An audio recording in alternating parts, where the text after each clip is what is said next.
Hüdapar'ın mecliste yapmış olduğu bu teklifle ilgili olarak öncelikle katil, terörist İsrail'in yapmış olduğu bu soykırım ve katliamlardan yana bir kamu vicdanını meclise taşıması itibariyle Hüdapar'ı tebrik ediyorum. Teklif temelde aslında yabancıların yurt dışında Türk vatandaşı bile olsa işlemiş oldukları soykırım ve insanlığa karşı suçlarda Türkiye'de yargılanabilmeleri için Adalet Bakanı dışında meclisin de burada bir aksiyon almasını öngörüyor. Bir diğer boyutu da burada savaşa katılan, fail olan, fikir ve eylem birliğine girmiş olan çifte vatandaşlı İsraillilerin mallarının tasfiyesi söz konusu. Aynı zamanda yargılanmaları ve elbette vatandaşlıktan çıkarılmaları konusu teklif olarak sunulmuş. Öncelikle burada soykırım suçunun önlenmesi, insanlığa karşı suçların önlenmesiyle ilgili 1950 yılında Türkiye'nin imzalamış olduğu sözleşme gereği aslında Türkiye aksiyon almalıdır ve alabilir. Bunu da devam ederken soykırım süreci uzatmadan ve meclis tatiline girmeden yapması gerekiyor. Meclisin Adalet Bakanı ile beraber burada bir aksiyon alması, paydaş alması şeklindeki teklif gayet mantıklı bir teklif. Şöyle, uluslararası hukuk açısından da aslında burada meclis aksiyon aldığında siz bir hükümet tepkisini uluslararası arenaya taşımış oluyorsunuz. Dolayısıyla biraz daha bunu kolaylaştıran ve yaygınlaştıran bir boyut oluyor. Mecliste de böyle bir yetki verilmesi suretiyle. Bir diğer boyutu vatandaşlıktan çıkarılması hususunda da burada oraya giden sayılarının 4000 olduğu ifade edilen katil, terörist İsrail örgütünün üyeleri vasfındaki bu kişiler elbette vatandaşlıktan çıkarılmalı ve bu müessese işletilmelidir. Aslında bu zaten var. Yani Türk Vatandaşlık Kanunu'nda izinsiz bir başka ülkede, yabancı bir ülkede askerlik yapanların vatandaşlıktan çıkarılacağı zaten öngörülüyor. Ama bunu güçlendiren, bunu amir bir hüküm haline getiren bir öneri şu anda sunulmuş durumda meclise. Bunu da elbette destekliyoruz. Cezalandırmaları ve yargılanmaları gerekiyor.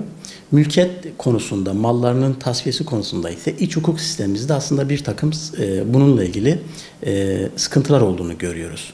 Yani iç hukuk sistemimiz, anayasada genel müsaade yasağının olmuş olması, Türk hukuk sisteminin Avrupa hukuk sisteminde olması hasebiyle de bu konudaki yasa tekniğiyle örtüşmeyen bir durumda olması bir takım sakıncaları ihtiva ediyor. Amerikan hukuk sisteminde böyle bir sıkıntı yok ama Türkiye'de var. Dolayısıyla malların ve mülkiyetlerin tasfiyesi konusunda bu kanunlaşma hareketinin belki an beyan olması mümkün olmasa bile böyle bir sürecin tartışmaya açılması da bence Hüdapar'ın yaptığı bir katkıdır. Allah Resulü'nün bir kişiyi öldürmek, bir insanı öldürmek, insanlığı öldürmek gibidir hadisinden hareketli de. Şu hususu ben ifade etmek istiyorum. Siyasilerimize, hukukçularımıza cesaret lazım. Cesaretle konuşmaları lazım. Cesaretle bu meseleyi ele almaları lazım. Bugün sadece bu topraklarda nefes alıp oralarda savaşan insanlar o topraklar için savaşmıyorlar. Onlar bu toprakların da geleceği için savaşıyorlar. Dolayısıyla bu toprakları tehdit ediyorlar.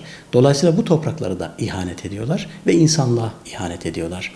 Bu kadar bariz, bu kadar net olan insanlığa karşı işlenen suçlar karşısında müsamaha göstermek ya da orta yolcu davranmak, onların bu savaş iradesine, soykırım iradesine zımnen iştirak etmek anlamına gelir. Antisemitizm aslında hukukun gücünü çiğneyip gücün hukukunu cari kılmaktır bana göre. Siz yeryüzünde nerede olursanız olun adil şahitler olmak durumundasınız ve adil şahitler olarak hiçbir yerde haksız yere kan dökülmesine müsaade edilmemelidir. Almanya'da katledilen Yahudilerin hakkı neyse dünyanın dört bir bucağında dökülen kan hakkı odur. Dolayısıyla antisemitizm aslında bugün özellikle Amerika'da daha yaygın olan, Avrupa'da da yaygın olan bir Yahudi lobisinin gücüyle ortaya konulmuş bir furyadır. Bunlara itibar edilmemeli ve net bir şekilde, cesur bir şekilde bu mücadele sürdürülmelidir. Eğer bugün bir Yahudi bir katliama girişiyorsa ki bu apaçık bir şekilde Siyonist Yahudilerin şu an terörist İsrail de yaptıkları bir soykırım suçudur. İnsanlığa karşı işlenen bir suçtur. Dolayısıyla bunu antisemitizmle perdelemeye, buna bir antisemitizm sosu katmaya kanmamak gerekir. Bunu dile getiren, bunu ifade getireni ben zımnen iştirakçı olarak görürüm.